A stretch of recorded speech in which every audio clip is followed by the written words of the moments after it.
रेतीच्या जलवाहतुकीने महालगाव ते नाकाडोंगरी राज्यमार्ग जमिनीत पुरला आहे। या मार्गावरून डांबर आता दिसेनासा झाला असून खड्ड्यात गेला आहे।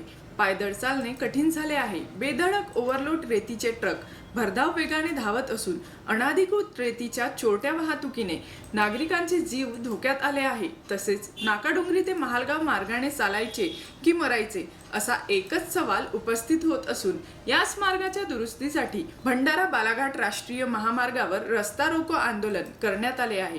या आंदोलनामुळे भंडारा बालाघाट मार्ग तब्बल 3 तास ठप्प होऊन दोन्ही बाजूला वाहनाच्या लांबच लांब रांगा लागलेल्या होत्या। या मार्गावर अवैध रेती चोरी बंद व्हावी, महालगाव नाकाडोंगरी मार्गाची त्वरित दुरुस्ती करण्यात यावी, तसेच ब्राह्मणटोला बिनाकी रोडवर अवजड वाहनांना वाहतूक करण्यास बंदी यावी अशा मागण्या करीत महालगाव फाटा रस्ता रोको आंदोलन करण्यात आले।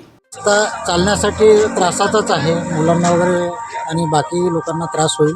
तर दुरुस्तीच्या अनुषंगाने आता सार्वजनिक बांधकाम विभाग आणि डेपोधारक जो आहे त्याला पण सूचना देण्यात आलेल्या आहेत आणि त्यांनी आश्वासन दिलं आहे की हा रस्ता मी गिट्टी वगैरे टाकून व्यवस्थित दुरुस्त करून देतो आणि पावसाळा संपल्यानंतर सार्वजनिक बांधकाम विभागातर्फे सुद्धा या रस्त्याला व्यवस्थित करण्यात येईल। रस्ता हा सार्वजनिक बांधकाम विभागातर्फेच तयार करण्यात येईल, पण जे काही पॅचेस खड्डे वगैरे पडलेले आहेत, डेपोधारकाकडून जे रेती विक्री होते त्याचे जे ट्रक जातात त्या ट्रकमध्ये जे काही खड्डे पडले त्याची दुरुस्तीची जबाबदारी आपण डेपोधारकाला दिलेली आहे। तो दुरुस्त करून डेपोधारकाकडून 8 दिवसात त्यांनी दुरुस्त करून देण्याचं आश्वासन दिलेलं आहे।